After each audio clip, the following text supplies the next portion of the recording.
Welcome to the Lead at the Top of Your Game podcast, where we equipped you to more effectively lead your seat at any employer, business, or industry in which you choose to play. Each week, we help you sharpen your leadership acumen by cracking open the playbooks of dynamic leaders who are doing big things in their professional endeavors. And now your host, leadership tactics and organizational development expert, Karen Farrell Rhodes.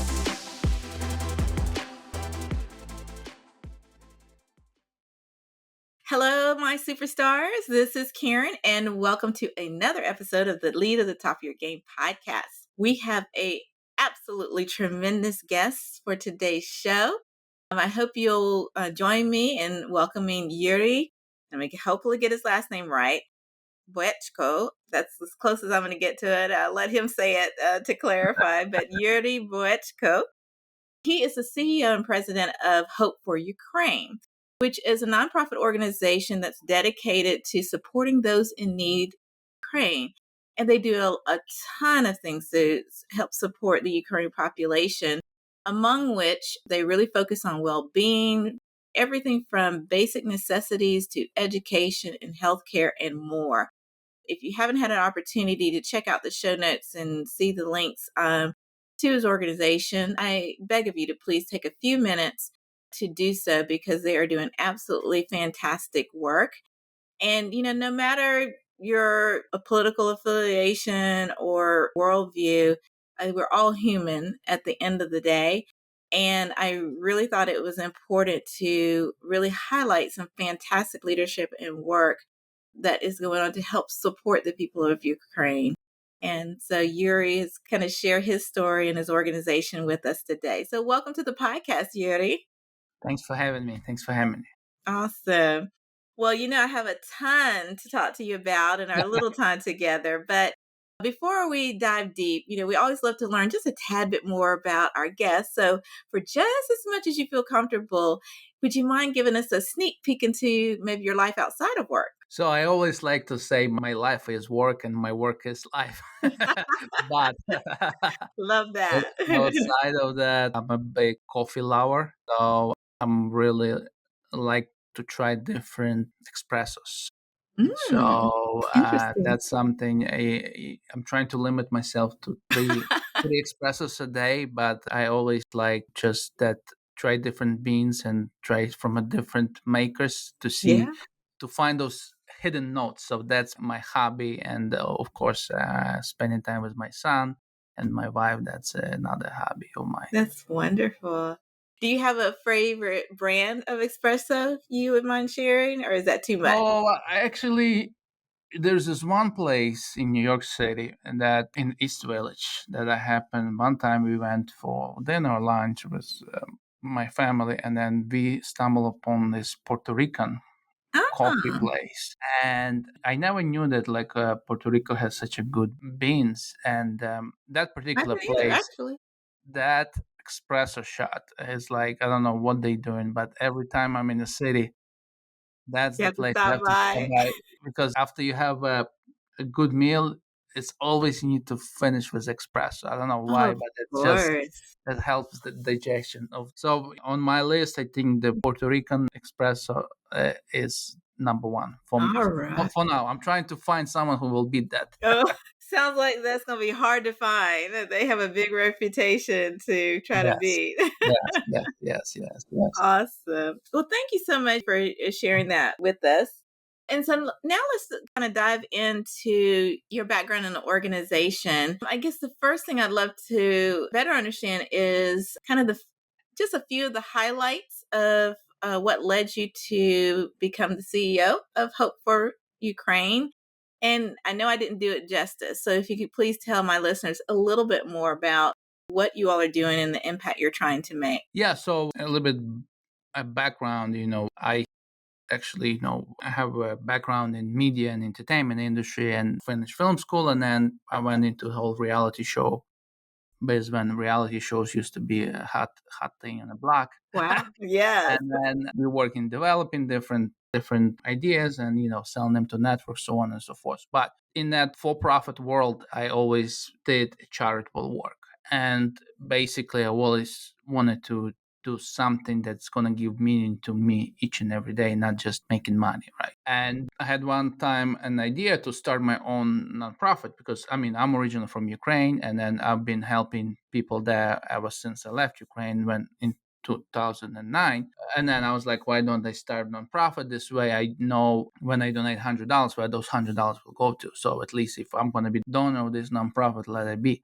So I never gonna forget that day that I was in Jersey City, actually, New Jersey, and I pick up my phone and I give a call to our lawyer. I was like, "Why don't you file for us for 513C?"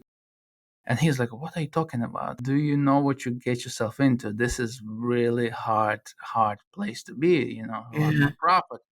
And he's like, why don't you just find a good nonprofit that works in Ukraine or whatever you're passionate about and just support them? And I was like, no, Tom, just go ahead and do it. And then he listened to me and he started it. And then in the beginning, it was just my hobby, running nonprofit because I had a full-time job doing everything I was doing.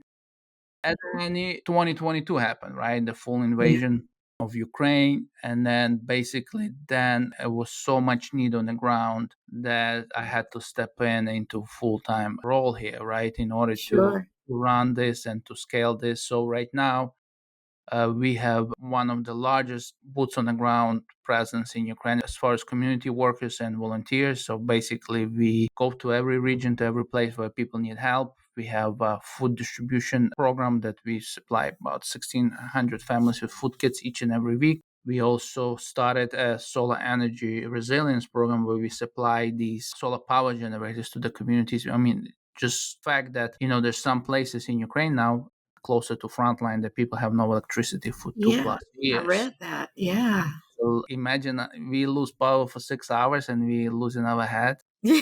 I lose it for And 30 minutes and I'm losing my head. and over there, you have folks who have no power for 2 plus years. So we start supplying these generators so they can cook on it and have some sort of access to power. And also education, medical stuff. So there's a lot of programs that we do. People can check out on our website, hfu.org. It's just gonna take an hour to go over everything. So Because you're because doing so much. we have a limited time, but that's basically what we do, and we keep on doing every day what we can in order to help those who are really suffering there. That's wonderful. I'm a news junkie, so I follow world news a lot. And so I've been, following, the war in Ukraine, and it just, the resilience of the Ukrainian people is just unimaginable. I'm curious, and I don't want to break any security concerns or what have you, but I'm curious if you are leading the organization from here in the States and Yeah. send help to Ukraine, or do you partner with people on the ground there, or both? So we do both. So basically, our headquarters here in New Jersey, US, and we collect a lot of aid here and ship containers full of humanitarian aid each month. Sometimes one container a month, sometimes two containers. Depends on how much we can collect. And then we have our Ukrainian headquarters in Lviv, Ukraine, is right next to the Polish border. So basically, all the aid and supplies and food come there, and then we have over 100 local partner groups that we work with on the ground. And they basically come into our warehouse, load up with the aid, and they bring aid to some of the most dangerous parts in the world, I would say. Just so you understand, some of the areas our folks go, a lot of them it's a one-way ticket, as Yeah. far as you don't know if you're going to come back because of the modern warfare and drones and missiles. And there's areas where civilians live, that's who we help. But you basically have like a window of 3 hours to get in there, give them food, give them water, and get out, Get out. because other than that the challenge starts. But that's just to show the resilience of these volunteers that we work with. And that leads to the next point, why we were able to do so much and why we can help so many people, and why these people keep doing what they're doing, sacrificing their life, is because of the impact that they see on the ground. And I think when we're talking about leadership, specifically in nonprofit sector, I always keep saying that the money will follow impact. If you have impact, the money will follow. If you have impact, then you're not going to have issues with your teams and with your volunteers because they are motivated by what they see of the difference you're making on the ground.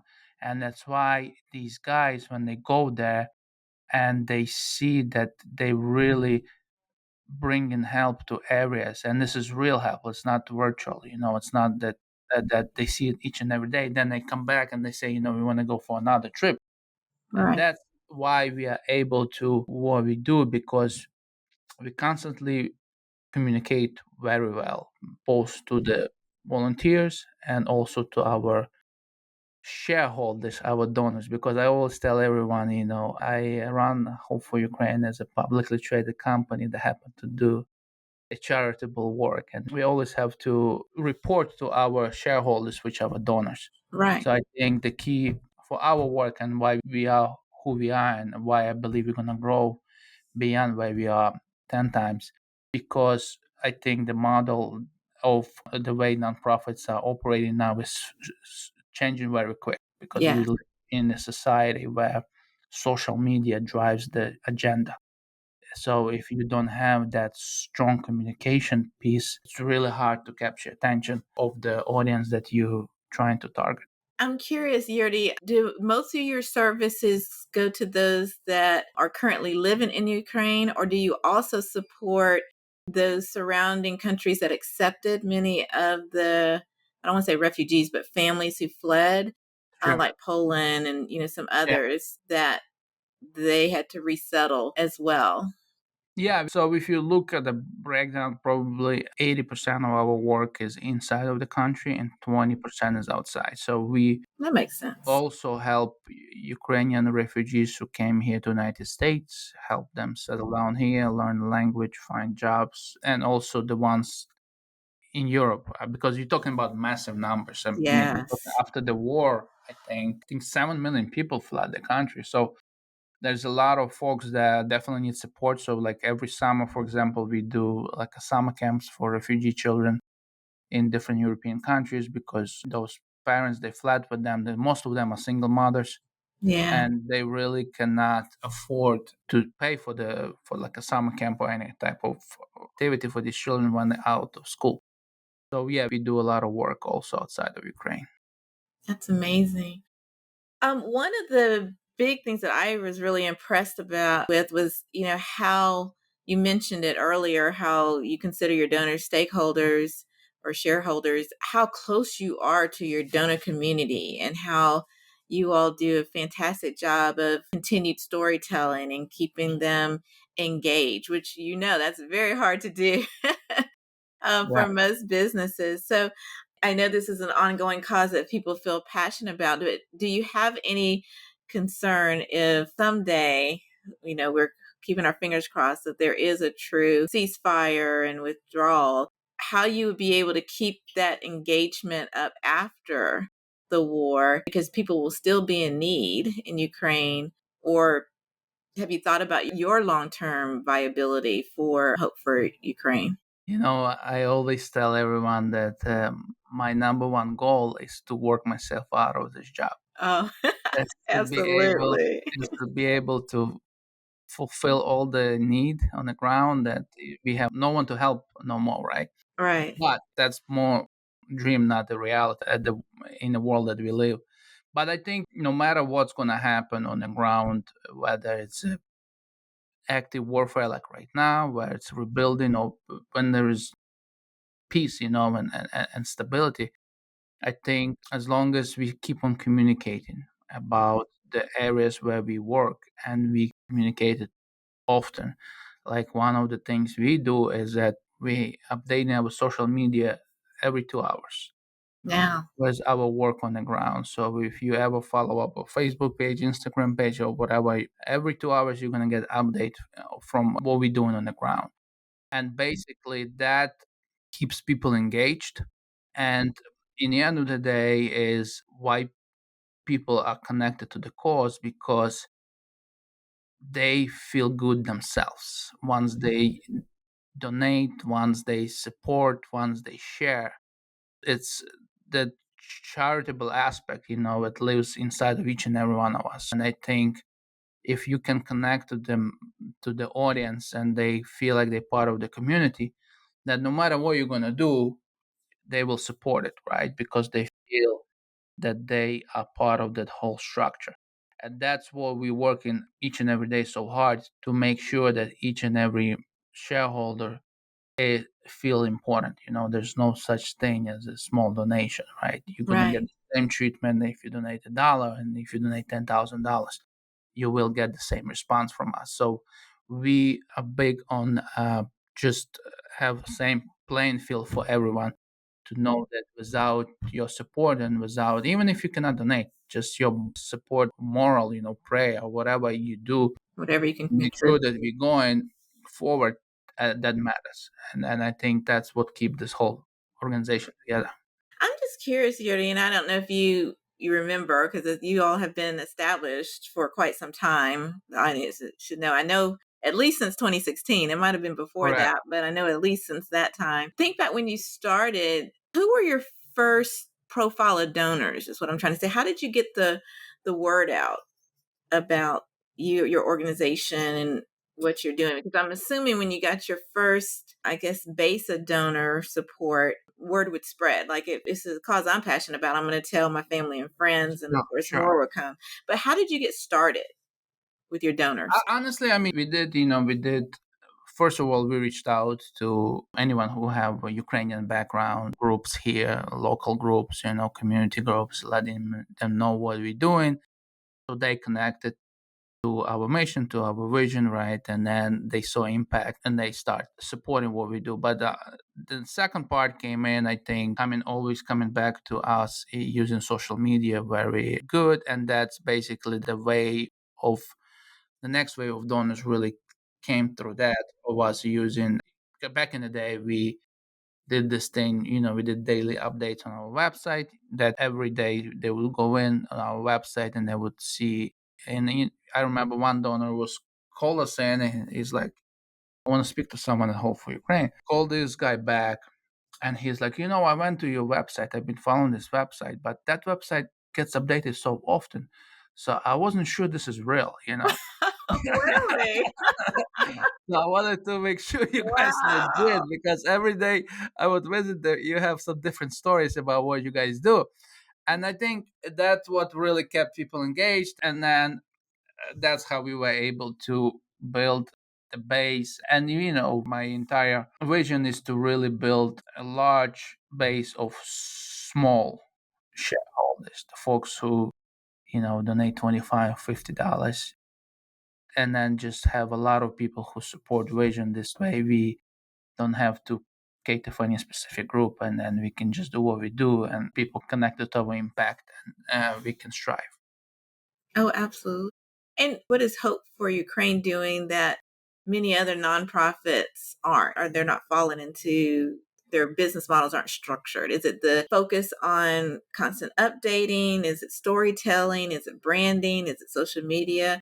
How do you all differentiate yourselves other than such a public, well known cause? I mean, I'm sure Yeah. that helps a bit now, Yeah.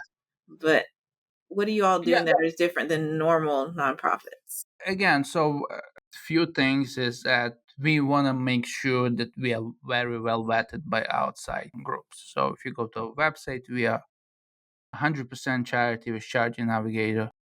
We are certified by Better Business Bureau, through by them. Very trustworthy. So we have all those boxes checked, which is helps a lot, because right now I think people are much more sophisticated, as Yeah. far as, like, they will do a lot of background check before they're gonna write you a check.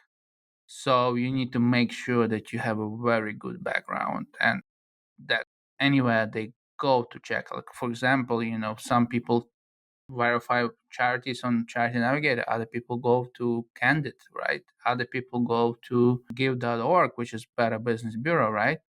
So when you start a nonprofit, your number one goal should be to really achieve the highest score you can. Yeah.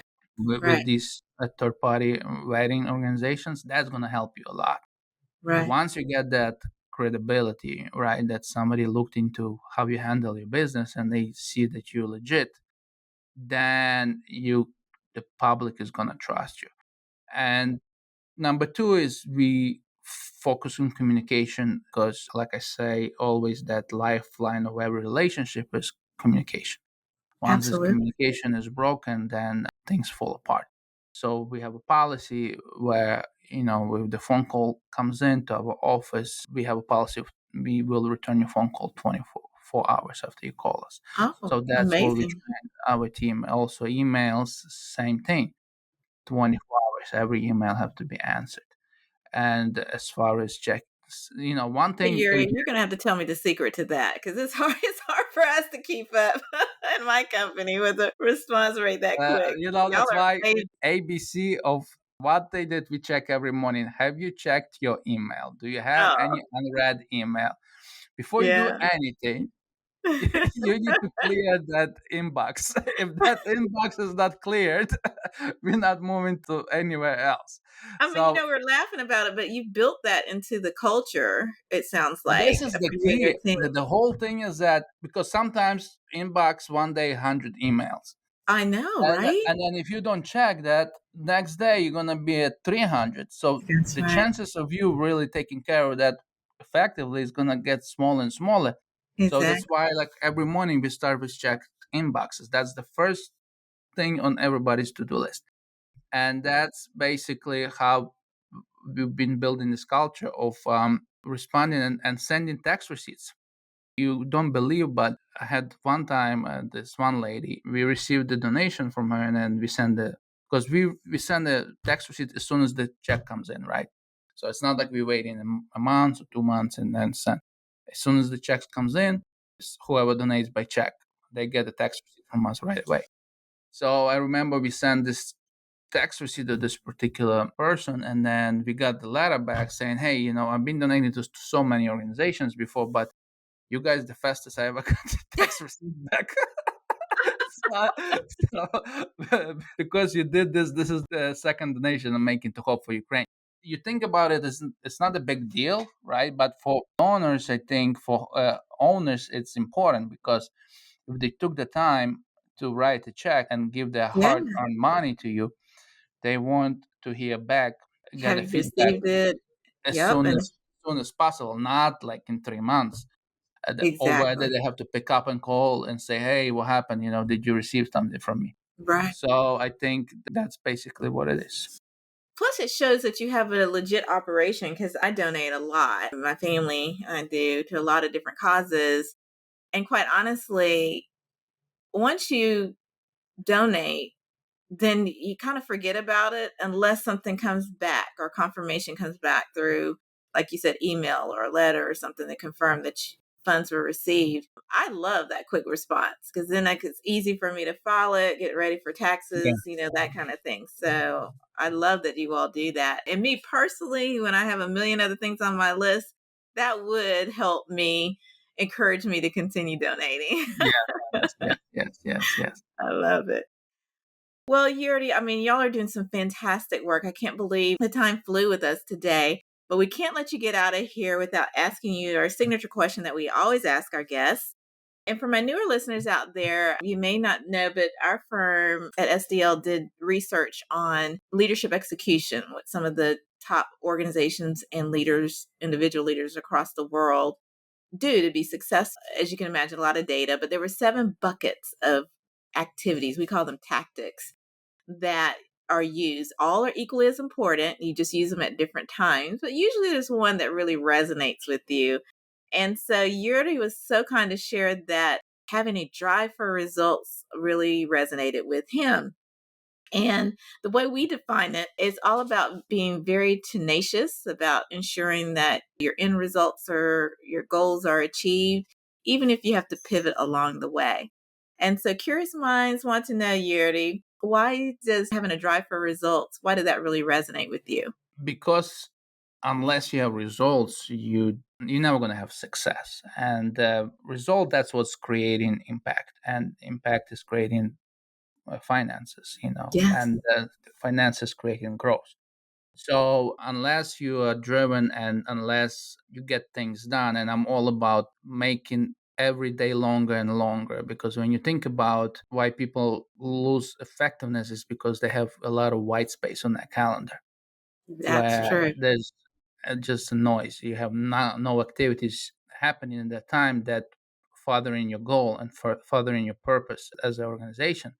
So our goal in my personal life to make sure I don't have no white space on my calendar each and every day, and every minute is counting for something. Of course, you need to eat, you need to sleep, which is non-negotiable goals. You need to work Yeah. out, Yeah. but outside of that, every single day have 24 hours in your day, and you can do so much It's more. You true. can fit in 5 days of work in 24 hours if you strategize and just Oh, absolutely. plan your calendar correctly.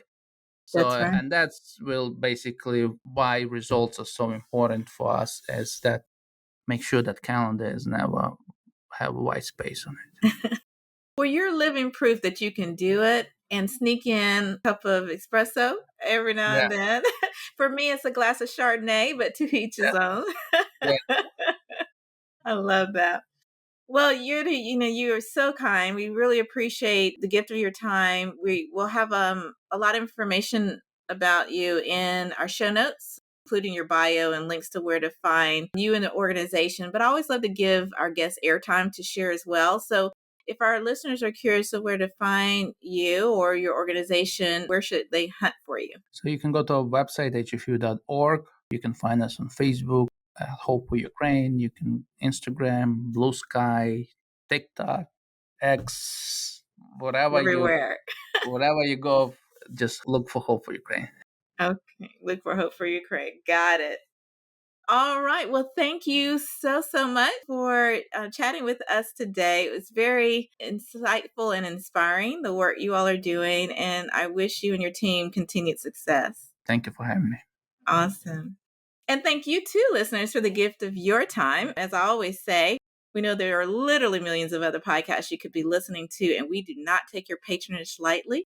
All that we do is ask you to like and subscribe on your favorite podcast platform of choice and to share our podcast with just one friend, because by doing so, it'll help us all to better lead at the top of our games. Thanks so much, and see you next week.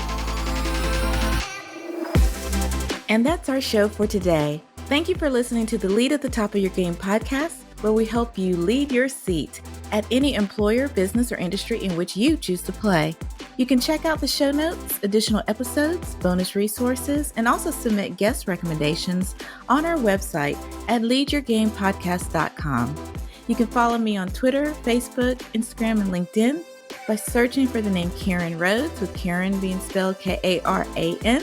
And if you like the show, the greatest gift you can give would be to subscribe and leave a rating on your podcast platform of choice. This podcast has been a production of Shockingly Different Leadership, a global consultancy which helps organizations execute their people, talent development, and organizational effectiveness initiatives on an on-demand project or contract basis. Huge thanks to our production and editing team for a job well done. Goodbye for now.